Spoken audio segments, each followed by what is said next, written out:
कैसे हैं आप सब लोग। लेवल अप के एपिसोड 62 के साथ हाजिर हूँ। लास्ट एपिसोड के एंड में हमने देखा था चाइन जिन्हों के गिल्ड में आती है और कहती है मुझे तुम्हारा गिल्ड ज्वाइन करना है, जबकि जिन्हों की इसकी बात समझ नहीं आती। वो कहता है कि तुम इसको क्यों ज्वाइन करना चाहती हो। जिन्हों चाइन से कहता है लेकिन तुम्हें एक एंट्रेंस टेस्ट देना होगा, उसके बाद फैसला करूंगा कि तुम हमारे गिल्ड को ज्वाइन कर सकती हो या नहीं। चाइन कहती है लेकिन तुम्हारी वेबसाइट पर तो ऐसा कुछ भी नहीं लिखा हुआ कि गिल्ड ज्वाइन करने के लिए एंट्रेंस टेस्ट देना होगा। जिन्हों से कहता है मैं इस गिल्ड में गिल्ड मास्टर हूँ, मैंने एक नया रूल बनाया है, हमारे वाइस मास्टर्स को ऐड करना भूल गए। जिन्हों से कहता है नीचे जाओ और जाकर कुछ ड्रिंक्स लेकर आओ और कुछ खाने को भी लेकर आना। चाइन जिन्हों से कहती है मुझे कैसा टेस्ट देना होगा। जिन्हों हैरान हो जाता है और कहता है ये तो टेस्ट देने को भी तैयार होगी, अब मैं इसका क्या करूँ। जिन्हों चाइन से कहता है तुम्हें मेरे एक समन किए हुए क्रीचर को हराना होगा। चाइन उसे कहती है तुम्हें क्या लगता है कि मैं इतनी ज्यादा कमजोर हूँ कि तुम्हारे किसी शैडो क्रीचर को भी नहीं हरा सकती। चलो ठीक है, तुम कौन से शैडो क्रीचर को बुलाना चाहती हो। जिन्हों से कहता है क्योंकि तुम एक एस रैंक की हंटर हो, तुम्हारे लिए सबसे स्ट्रॉन्गेस्ट शैडो को बुलाऊंगा। चाइन उसे कहती है ये टेस्ट कब होने वाला है। जिन्हों से कहता है क्यों ना अभी तुम्हारा टेस्ट ले ले। और लोकेशन के लिए हंटर एसोसिएशन का जिम्नेजियम कैसा रहेगा। साथ ही जिन्हों सोच रहा होता है वो जिम्नेजियम तो यहाँ से काफी ज्यादा दूर है, मेरे पास ये एक अच्छा मौका है अपनी शैडो एक्सचेंज स्किल को इस्तेमाल करने का कि क्या पता मैं 2 लोगों को अपने साथ ले जा सकता हूँ या नहीं। चाइन दरवाजे के पास चली जाती है। जिन्हों से कहता है हम लोग वहाँ से नहीं जा रहे, यहाँ मेरे करीब आ जाओ। वो जैसे उसके करीब आती है जिन्हों से अपने साथ चिपका लेता है और कहता है हम लोग एक आसान रास्ते से जाने वाले हैं, आई होप तुम्हें इससे कोई मसला नहीं होगा। चाइन बहुत ज्यादा शर्माना शुरू कर देती है।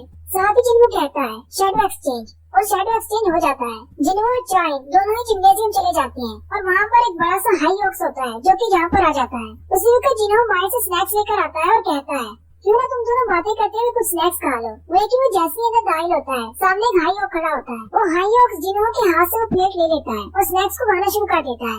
नेक्स्ट सीन जिम्नेजियम का होता है। जिन्हों चाइन को लेकर वहाँ पर पहुँच जाता है। जिन्हों कहता है मुझे लगा ही था कि मैं अपने साथ किसी और बंदे को भी ले जा सकता हूँ, मेरी शैडो एक्सट्रैक्शन बिल्कुल एक गेट की तरह काम करती है। जैसे मैं शैडो एक्सट्रैक्शन कहता हूँ मेरे नीचे एक गेट ओपन होता है और मैं उस गेट से दूसरी जगह पहुँच जाता हूँ जहाँ पर मेरा दूसरा शैडो होता है। जिन्हों कहता है हालांकि इसके लिए 3 घंटे का टाइम है दोबारा इस्तेमाल करने के लिए, लेकिन फिर भी ये बहुत ज्यादा अमेजिंग बात है कि मैं कहीं पर भी जा सकता हूँ, चाहे दुनिया के दूसरे कोने पर भी। जिन्हों से कहता है चलो अभी शुरू करते हैं। चाइन जिन्हों से कहती है लेकिन मुझे याद नहीं रहा, मैं अपना वेपन साथ नहीं लाई। जिन्हों से कहता है क्या तुम उस कुदाल की बात कर रही हो। ये सुनते ही चाइन बहुत ज्यादा शर्मिंदा हो जाती है और जिन्हों से कहती है वो मेरा वेपन नहीं था, उस दिन मैं अपने साथ वेपन नहीं लाई थी।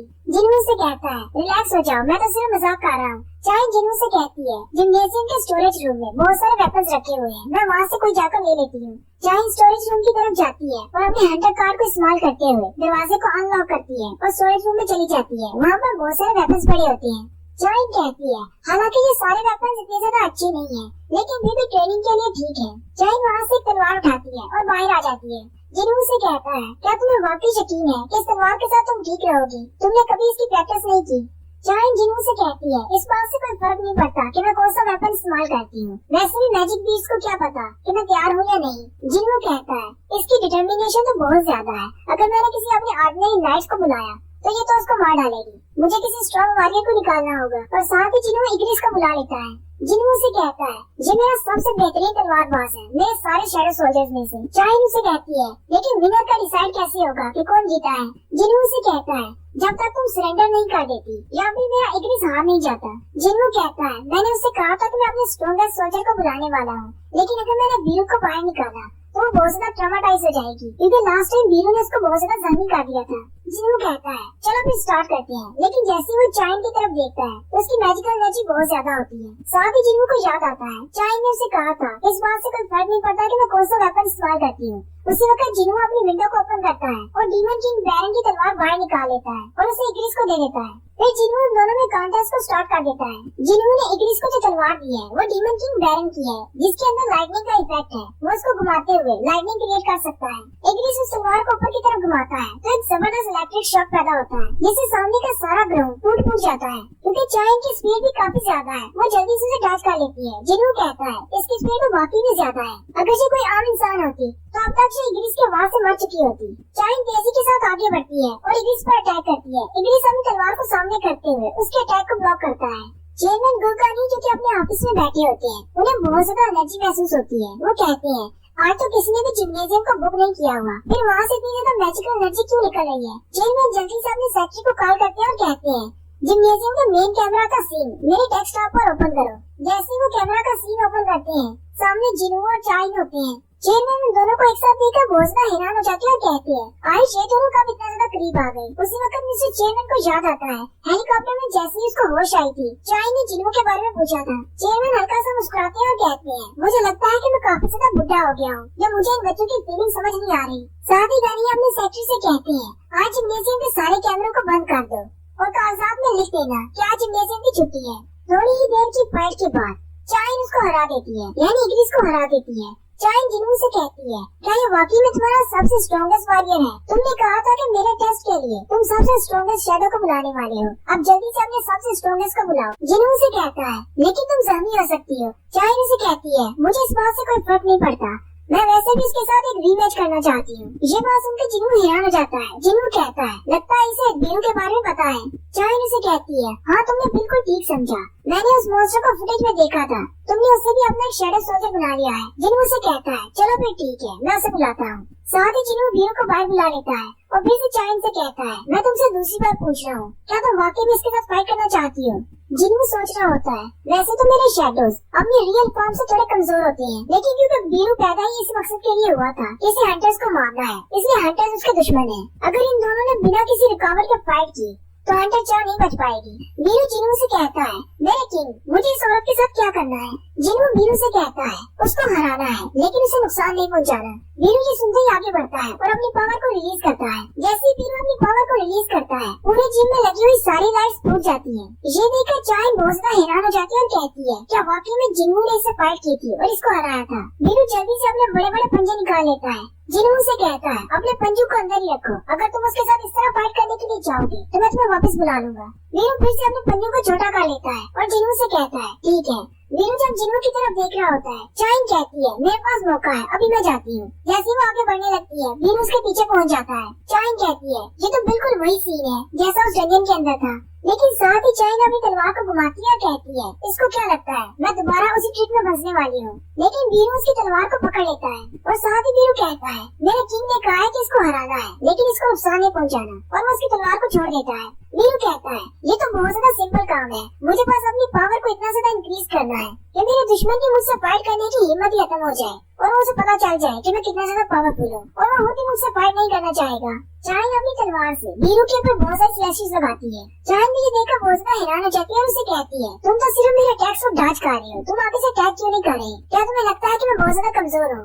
ये सुनकर बीरू गुस्सा आ जाता है और उसके थोड़ा सा करीब होकर एक जोरदार चीख मारता है, जिससे चाइन बहुत ज्यादा घबरा जाती है।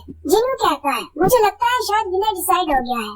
चाइन से कहता है, क्या तुम अपनी हार मानती हो? चाइन फिर से खड़ी हो जाती है और कहती है, नहीं मैं अभी तक नहीं हारी, मैं भी फाइट कर सकती हूँ। जिन्हू कहता है, ये तो बिल्कुल बेवकूफ है, मुझे तो लगा था शायद ये बीरू की पावर देखकर वो भी पीछे हट जाएगी, लेकिन ये अभी भी फाइट करने पर इंसिस्ट कर रही है। जिन्हू बीरू की तरफ देखता है और कहता है, ये मेरे बाकी सारे शैडो सोल्जर से बहुत ज्यादा मुख्तलिफ है, क्योंकि इसे मारने के लिए बनाया गया था, इसलिए इसकी नेचर है जब इसे गुस्सा आएगा तो ये सामने वाले को मार डालेगा। और अभी मुझे महसूस हो रहा है जैसे कि अपने दुश्मन को मारने की ओवरवेलमिंग सेंस को दबाने की कोशिश कर रहा है, क्योंकि मैंने इसे ऑर्डर दिया है। जिन्हू कहता है, आई ये है तो एक शिकारी, और इसे पता चल जाता है सामने वाले को देखने पर ही कि वो इसका शिकार है या फिर वो इसका शिकार बनने वाला है। और बीरू भी अपने आप को कंट्रोल नहीं कर पाता और वो कहता है, ये तो मेरा शिकार है और मुझसे कमजोर है, लेकिन ये मेरे सामने रेजिस्ट कर रही है, मुझे इसे मारना ही होगा। और वो फिर से अपना पंजा निकालता है और चाइन को मारने के लिए आगे बढ़ता है। चाइन जल्दी से उसके पंजे के अटैक को डॉज करती है। चाइन अपनी तलवार से अपना स्पेशल मूव इस्तेमाल करती है और बीरू पर अटैक करती है, लेकिन बीरू का शव बहुत ज्यादा हार्ड है, जिसकी वजह से उसकी तलवार टुकड़े टुकड़े हो जाती है। चाइन कहती है, मेरे पास सिर्फ एक ही चांस है, मुझे अपना स्पेशल मूव इस्तेमाल करना होगा। वो अपना special move sword of light इस्तेमाल करती है और एक लाइट की बनी हुई स्वर्ड से बीरू पर अटैक करती है। बीरू कहता है, मेरी क्वीन ने मुझे एक ही बात कही थी कि अपने दुश्मन को मार डालो, और मैं अपने दुश्मन को मारने वाला हूँ, और इस वक्त ये औरत मेरी दुश्मन है, मुझे इसे मारना है। बीरू अपने ब्लडलेस मूव में चला जाता है और अपने पंजे से चाइन पर अटैक करने लगता है। उसी वक्त जिन्हू चिल्लाकर उसे कहता है, वहीं पर रुक जाओ, लेकिन बीरू नहीं रुकता। जिन्हू जल्दी से आगे की तरफ बढ़ता है और उसके पंजे को पकड़ लेता है।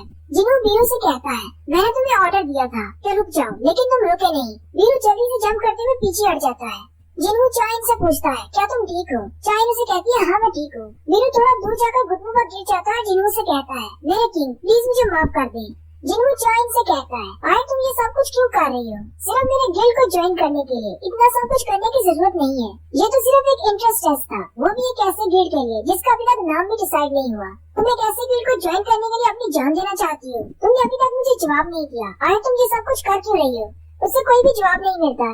जिन्हों से कहता है, क्या तुम अभी यहाँ पर चुप ही खड़ी रहोगी? क्या मुझे जवाब नहीं दोगी? चाइन उसे फिर से कुछ भी जवाब नहीं देती। जिन्हों से कहता है, क्या तुम मुझे लाइक करती हो? शायद इसी वजह से तुम मेरे गिल्ड को ज्वाइन करना चाहती हो। ये बात सुनते ही चाइन भी चौंक जाती है, लेकिन साथ ही चाइन उसे कहती है, हाँ शायद मैं तुम्हें लाइक करती हूँ, और साथ ही वो बहुत ज्यादा शर्माना शुरू कर देती है।